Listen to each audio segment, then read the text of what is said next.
Hallo, Moje, Jode Dach, herzlich willkommen auf meinen kleinen, bescheidenen Kanal. Ich bin der Leo, schön, dass ihr eingeschaltet habt. So, es wird mal wieder Zeit für einen kleinen FC-Plausch an dieser Stelle, meine lieben Freunde. Ich habe mir ein paar Themen rausgesucht, über die ich heute mit euch sprechen würde, gerne sprechen würde. Das mit dem flüssigen Reden, das lernen wir noch. Der Kanal ist ja noch jung. Aber ihr habt ihn ordentlich wachsen lassen. Also die Anzahl der Follower steigt immer mehr. Und das freut mich ungeheim. Also wirklich, danke. Danke, aber für Danksagungen ist es vielleicht an der Stelle noch ein bisschen zu früh. Jetzt ein kurzer Disclaimer an der Stelle. Das hier ist schlicht und ergreifend ein FC-Meinungsblog. Wenn ich hier so einen FC-Plausch mache, dann ist es genau das. Es ist Meinungsvlogs zu gewissen Themen.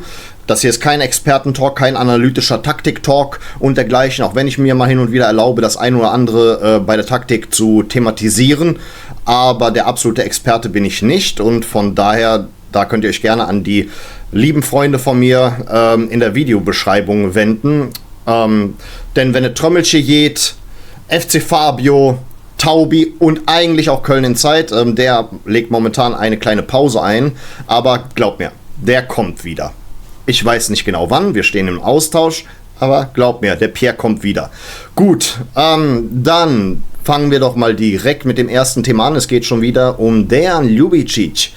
Ja, der Gute hat dann jetzt in letzter Zeit ein bisschen so, wie soll ich sagen, ein bisschen sich geöffnet und es hat sich herausgestellt, dass, was in den letzten 1,5 Jahren bei ihm so abging, dass er so an Qualität und dergleichen verloren hat und dass er halt immer mehr ausgefallen ist wegen irgendwelchen Infekten. Das ist tatsächlich auf mentale Probleme zurückzuführen. Und da sage ich, an der Stelle kann ich nachvollziehen. Ich selber weiß, wie das ist. Ich wollte eigentlich nicht darüber reden, aber da ja mein Kumpel Kalle über seinen Kanal, denn wenn es Trömmelche geht, das tatsächlich dann auch letztes Jahr mal mit einem, wie soll ich sagen, einer Trauerbekundung verewigt hatte, denke ich mal, kann man hier mal auch offiziell von meiner Seite aus sagen, mein Vater starb vor bald einem Jahr, deswegen auch der Urlaub in Serbien, der nicht verschiebbar ist und deswegen mitten in der Saison stattfinden wird. Das war auch letztes Jahr der Fall. Und ich weiß, wie einen sowas aus der Bahn wirft, wie es ist, mental nicht so ganz da zu sein und seine Arbeit umsetzen zu können. Ich weiß, wie es ist. Ich habe keine Ahnung, was bei Ljubicic los war, was genau für Probleme da angestanden haben. Aber ich kann es mittlerweile nachvollziehen. Nichtsdestotrotz hat es mich dann trotzdem ein bisschen irritiert, dass ein mutmaßliches Angebot, aber wir bleiben mal bei dem Thema mutmaßlich und ja, auch ich greife Gerüchte auf, muss nicht immer sein, dass die Gerüchte sich bewahrheiten, aber ich fand es interessant, dass jetzt gesagt wurde, Leeds United hätte ein Angebot von über 4 Millionen Euro an den 1. FC Köln abgegeben und das wurde wohl abgelehnt von Christian Keller. Er hofft, dass der Ljubicic dann doch noch überraschenderweise wie alle anderen seinen Vertrag verlängert. Ich persönlich würde sagen, der hat ein bisschen zu oft damit geliebäugelt, den Verein zu verlassen.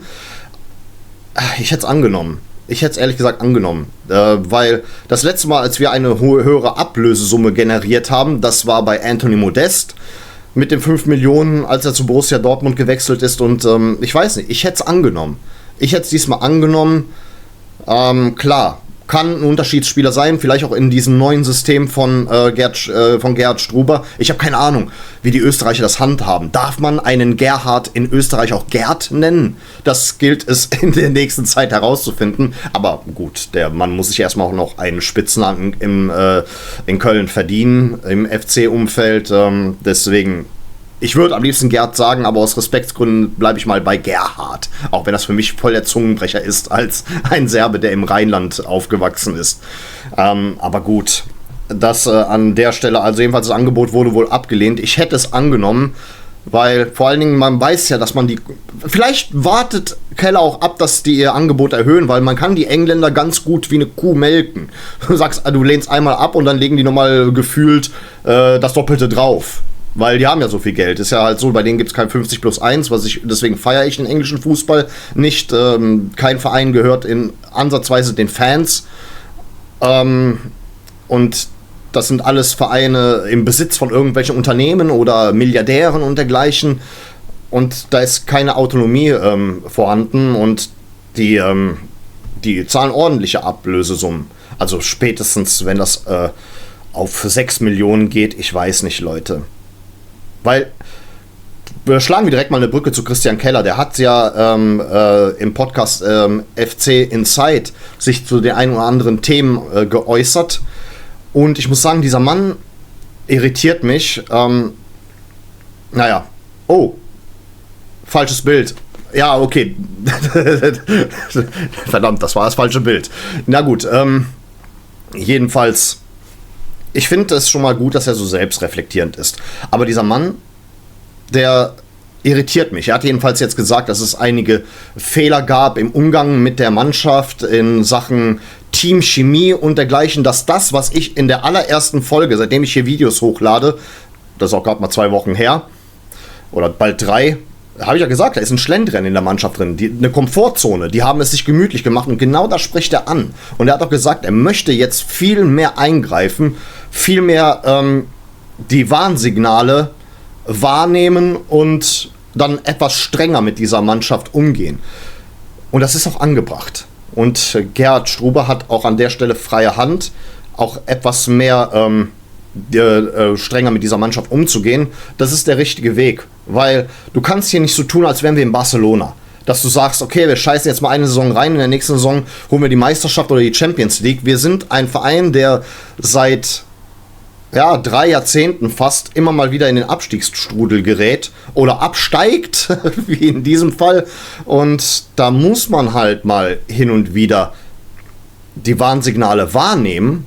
Und du kannst den Spielern nicht vermitteln, hey, herzlich willkommen in Köln, der schönste Stadt Deutschlands, mach's dir gemütlich, Hauptsache du bist anwesend auf der Arbeit, so funktioniert das hier nicht. Wie gesagt, Christian Keller macht mich fertig. Hin und wieder würde ich ihn gerne zum Teufel jagen, weil er hat es wann ist er gekommen? 2022, in den 2 Jahren, die er schon hier ist, hat er nicht einmal es geschafft, einen Stürmer zu verpflichten, der auch nur ansatzweise Anthony Modest ersetzen kann. Und natürlich kann man jetzt mal hoffen, dass das aufgewogen wird durch Damien Downs, Tim Lemperle, der jetzt, das Thema möchte ich jetzt, weil meine Kollegen das ja schon genug thematisiert haben, jetzt nicht so breit treten, aber für mich aktuell Kandidat für den Stürmer Nummer 1. Wir reden ja aktuell von einem Doppelsturm, was ich mir auch hoffe. Und ja, dieser Mann macht mich fertig, Christian Keller. Also ich hoffe, dass das Thema Stürmer sich bald erledigt hat. Entweder spätestens im Winter, wenn er dann endlich mal einen vernünftigen Transfer getätigt hat. Weil das ist wirklich sein Manko. Was willst du auch erwarten von einem Mann, der kein Netzwerk hat? Das Netzwerk reicht bis Regensburg und das war's. So ist das Gefühl zumindest. Und auch von Thomas Kessler bin ich da auch mittlerweile ziemlich enttäuscht. Ich habe ihn sehr lange in Schutz genommen. Allerdings, beide muss ich weiter in Schutz nehmen. Was willst du auch für vernünftige Transfers leisten? Ich habe das 1000-mal gesagt, auch in anderen Formaten, bei FC Fabio zum Beispiel. Und auch habe ich das auch beim Trömmelche geäußert, ich weiß es nicht genau. Wenn du einen Trainer hast, der dir ständig sagt, die Spieler müssen Deutsch können. Die müssen Deutsch können. 100%. Das heißt, die müssen in Deutschland, Österreich, Schweiz da irgendwo aufgewachsen sein und müssen diese Sprache sprechen. Weil ich kann ja kein Englisch und ich höre nicht drauf, was Kevin McKenna sagt, der Englisch als Muttersprache hat. Da muss ich mich wieder über Steffen Baumgart aufregen. Ja, der harte Hund, der sagt, Spiel ist erst vorbei, wenn ich aufgehört habe zu schreien und so weiter und so fort. Hast du in der letzten Saison gar nicht gemerkt. Jedes Mal, wenn wir ein Tor kassiert haben, dann haben wir direkt, ach man, hat er so einen Rüssel gezogen. Dieser Mann regt mich auf, ganz ehrlich, er ist zu Recht eine Zeit lang auch arbeitslos gewesen. Weil das ist so einer, Steffen Baumgart, tut mir leid, ich kritisiere den jetzt. Weil diese Hinrunde, die hat uns im Nachhinein die erste Liga gekostet. Weil er die ganze Zeit nichts ändern wollte, weil er zu faul ist, weil er auch gesagt hat, wir entwickeln hier gar nichts in der Winterpause, falls das mit der Transfersperre so ist. Wir entwickeln hier gar nichts. Weil er einfach zu faul ist, um Nachwuchsspieler zu entwickeln. Er erzählt irgendwas, ich habe 7 Nachwuchsspieler hochgearbeitet. Erzähl keine Scheiße, Dinger. Erzähl keine Scheiße. Weißt du, Finn Gräf hast du uns so lange vorenthalten. Keine Ahnung. Weißt du, mit diesem Trainer, der dir sagte, die Spieler müssen alle Deutsch können, deutschsprachige Spieler sind teuer. Das sind einfach teure Spieler, meine Damen und Herren. Weißt du, hättest du mal dich irgendwo im Osten Europas umgesehen, wie zum Beispiel in meinem Heimatland, vielleicht hättest du da einen vernünftigen Stürmer gefunden für 5 Mille. Oder, ne, Mille ist, da sagt man im Slang normalerweise für 1000. So für 5 Mios, keine Ahnung, Millionen und so weiter und so fort. Da gibt es immer mal wieder den einen oder anderen Emporkömmling. Deswegen, da muss man auch mal die Scouting-Abteilung in Frage stellen. Aber wir werden ja sehen, die Winterpause steht irgendwann dann mal an. Aber ich finde es gut, dass Christian Keller in manchen Punkten jetzt ein bisschen selbstreflektierend einwirkt, aber ich messe ihn an seinen Worten. Ich messe ihn eindeutig an seinen Worten und es wird langsam mal Zeit, dass dass diese Worte nicht nur Schall und Rauch sind. Weil ich weiß, wir haben hier in Köln so einen Hang zum Populismus, zu Parolen und dergleichen und lassen uns da relativ schnell mitreißen. Das läuft jetzt nicht. Das muss jetzt dieses Jahr funktionieren, liebe Freunde. Ja, deswegen, der Mann macht mich fertig. Seine Entscheidungen sind mal hin und wieder nicht nachvollziehbar, aber hin und wieder haut er dann mal wieder Sachen raus, wo ich sage, aber er hat doch recht. Aber gut, wir haben jetzt nicht mehr die Bremse Baumgart. Der ist auf einer anderen Seite und den sehen wir nächste Woche wieder. Aber dazu machen wir so einen kleinen Spieltagstalk noch. Das möchten wir an der Stelle verschieben. Aber ich möchte nur sagen, jetzt brechen neue Zeiten an, ein neues System. Wir haben jetzt nicht mehr einen Trainer, der sagt, bitte nur deutsche Spieler verpflichten und bitte nicht durch die Mitte spielen. Hat sich auch herausgestellt, dass er das verboten hat. Geil, ne? Wow. Da fehlen mir die Worte, sage ich ganz ehrlich. Aber gut, Thema Komfortzone wurde dann endlich mal von Christian Keller aufgemacht, wurde bestätigt und es soll damit nun endgültig Schluss sein, liebe Freunde.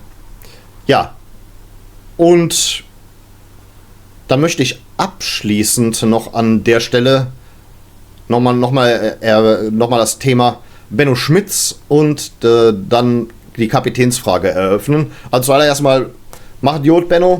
Kölsche Cafu, hab ihn sehr gemocht. Viel Glück bei den Grasshoppers. Er hat dann jetzt dort unterschrieben, hat er den Vertrag sowieso nicht verlängert und von daher, das sei an der Stelle dazu gesagt. Und die Kapitänsfrage, die hat sich dann jetzt endgültig gelöst. Also unser neuer Kapitän wird dann Timo Hübers sein. Ja, ist eigentlich, genau wie ich auch leider Gottes letztes Jahr über Florian Kainz noch gesagt habe, ist eine logische Wahl. Kainz war zu dem Zeitpunkt letztes Jahr einer der besten Spieler, die auch in der Mannschaft geblieben sind. Und ja, war eigentlich zu dem Zeitpunkt eine logische Wahl, aber die Kapitänsbinde hat ihn gebremst.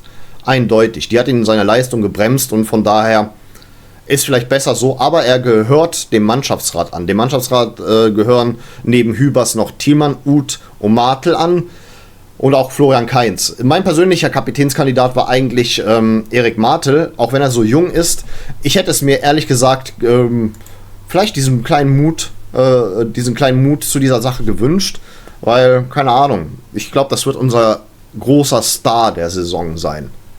Und der ist ja auch auf dem Weg dazu, aber gut.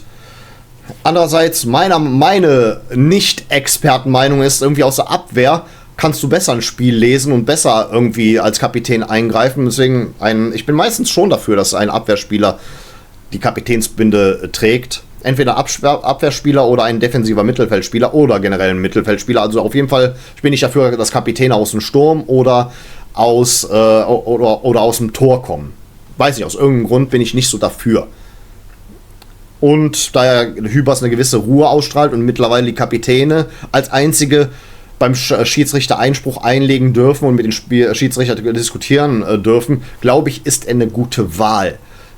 Auch wenn er manchmal ein bisschen schwächlich wirkt. Manchmal wirkte Timo Hübers ein bisschen schwächlich, deswegen ich hoffe mal, dass er dieses Amt mit Würde ausführt. Hoffe ich mal an der Stelle. Ist eine okayische Wahl an der Stelle. Finde ich schon einleuchtend. Aber stellen wir mal an der Stelle fest, mein persönlicher Wunschkandidat war Erik Martel. Aber er gehört dem Mannschaftsrat an und wir können davon ausgehen, dass der Mannschaftsrat so quasi die ganzen Ersatzkapitäne stellt. Fällt der eine aus, rückt der nächste nach und dergleichen. Ja, Freunde, mehr habe ich für diese Woche nicht zu erzählen. Hat mir aber trotzdem Spaß gemacht, mit euch zu schnacken. Ich wollte auch einfach mal nochmal euch mit ein bisschen Content versorgen. Nächste Woche geht es dann weiter. unter anderem mit Pre-Match und After-Match-Talk, wenn es dann losgeht. Ich selber werde sogar, glaube ich, bei 2 FC-Spielen anwesend sein. Ich gehe tags zuvor auf jeden Fall zu unserem ersten Saisonspiel gegen den HSV und am nächsten Tag gehe ich zu der U21. Ich habe jetzt nur vergessen, gegen wen wir spielen, weil mein Fokus liegt ja meistens so auf der Profimannschaft. Aber ich gehe auch gern zur U21, sei mal an der Stelle gesagt. Ja, das war's dann für heute, liebe Freunde. Ich bedanke mich für eure Aufmerksamkeit. Vielen Dank fürs Zusehen und dann würde ich sagen, auf Wiedersehen. Denn wir wollen uns doch wiedersehen.